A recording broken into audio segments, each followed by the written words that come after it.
promessa de Deus. A história de Ezequias em 2 Reis 19.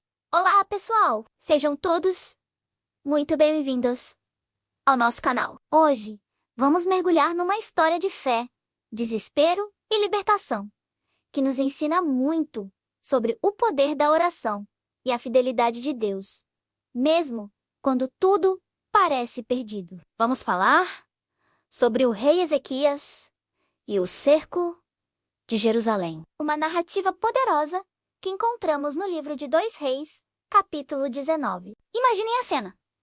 Jerusalém, a cidade de Deus, está completamente cercada pelo exército mais temido daquela época, o exército assírio, liderado pelo rei Senaqueribe. Senaqueribe não era um rei qualquer. Ele já tinha conquistado inúmeras nações e agora estava às portas de Judá, pronto para esmagar o último foco de resistência.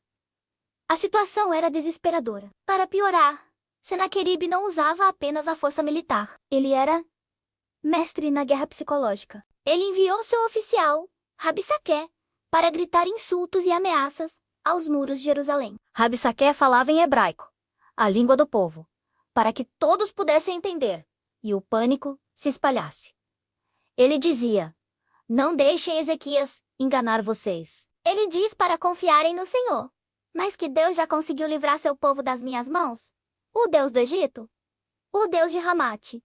Nenhum deles. O Senhor de vocês também não conseguirá." Ele estava tentando plantar a semente da dúvida, fazer o povo acreditar que a sua fé era inútil, que Deus os tinha abandonado. Essa é uma tática que o inimigo ainda usa hoje. Ele sussurra em nossos ouvidos que nossos problemas são grandes demais, que nossa fé é fraca, que Deus não está ouvindo. E como Ezequias reagiu a tudo isso? Ele poderia ter se desesperado, se rendido, ou tentado uma aliança política de última hora. Mas a primeira coisa que ele fez, ao ouvir essas palavras terríveis, foi rasgar as suas vestes-se de saco, e ir para a casa do Senhor. Esse ato de rasgar as vestes era um sinal profundo de luto, angústia e humilhação. Ezequias não escondeu sua dor, ele a levou diretamente para Deus. Ao mesmo tempo, ele enviou seus oficiais para procurar o profeta Isaías. Ezequias sabia que precisava de uma direção divina, de uma palavra vinda diretamente do trono de Deus. Ele não confiou apenas no seu próprio entendimento. Ele buscou sabedoria e conselho espiritual. Isso é uma lição incrível para nós. Quando as pressões da vida nos cercam, quando as vozes do medo e da dúvida gritam alto. Nosso primeiro movimento deve ser em direção a Deus e a busca de conselho sábio. A resposta de Deus, através de Isaías, foi imediata e poderosa. Isaías disse aos mensageiros de Ezequias: "Não tenham medo das palavras que vocês ouviram. O rei da Assíria não entrará nesta cidade. Ele voltará pelo caminho por onde veio." Deus estava dizendo: "Eu ouvi. Eu vi e eu vou agir." Mas Senaqueribe não desistiu. Ele enviou uma carta a Ezequias, repetindo as mesmas ameaças, reafirmando seu poder e zombando da fé de Ezequias em Deus. Agora, a crise se tornou ainda mais pessoal para o rei. E é aqui que vemos um dos gestos de fé mais bonitos de toda a Bíblia. O que Ezequias fez com aquela carta? Ele não a rasgou em fúria, não a escondeu. Ele a levou ao templo, subiu até o altar, abriu a carta diante do Senhor e começou a orar. Pensem na simbologia disso. Ele estava literalmente apresentando o problema a Deus. Era como se ele dissesse: "Senhor, olha isso. Lê o que eles estão dizendo sobre ti. Esta não é uma batalha apenas minha, é tua." A oração de Ezequias, registrada em 2 Reis 19, é um modelo para nós. Ele começa exaltando a soberania de Deus. "Senhor, Deus de Israel, que reinas entre os querubins. Só tu és Deus sobre todos os reinos da terra. Tu fizeste os céus e a terra." Ele coloca Deus no seu devido lugar, acima de qualquer rei ou império terrestre. Depois, ele apresenta a situação de forma honesta.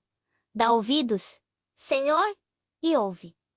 Abre os teus olhos, Senhor, vê. Escuta as palavras que Senaqueribe enviou para insultar o Deus vivo. Ezequias não minimiza a ameaça, mas ele a enquadra corretamente. O insulto não era apenas contra Judá, mas contra o próprio Deus. E por fim, ele faz seu pedido com fé e com um propósito maior. Ele não pede apenas livramento para salvar sua própria pele. Ele ora: Agora, Senhor nosso Deus, livra-nos das mãos dele, para que todos os reinos da terra saibam que só tu, Senhor, és Deus. O objetivo final de Ezequias era a glória de Deus. Ele queria que o mundo visse quem o Senhor realmente é. Que oração poderosa! Ela moveu o coração de Deus. E a resposta veio novamente, através do profeta Isaías. Foi uma resposta detalhada, quase poética. Deus disse, através de Isaías, como se estivesse falando diretamente com Senaqueribe: a quem você insultou e blasfemou? Contra quem você levantou a sua voz? Foi contra o Santo de Israel. Por isso, por causa do seu orgulho e da sua arrogância, eu porei um anzol no seu nariz e um freio na sua boca, e o farei voltar pelo caminho por onde veio. Deus estava declarando que o poder de Senaqueribe era nada comparado ao seu. O rei, que se achava o senhor do mundo, seria tratado como um animal selvagem, controlado e levado embora por Deus.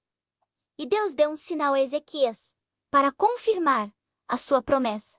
Por 2 anos, o povo comeria o que nascesse espontaneamente da terra. Mas no 3º ano, eles plantariam, colheriam, e a vida voltaria ao normal. Isso era uma garantia de que Deus não apenas os salvaria, mas também restauraria a nação.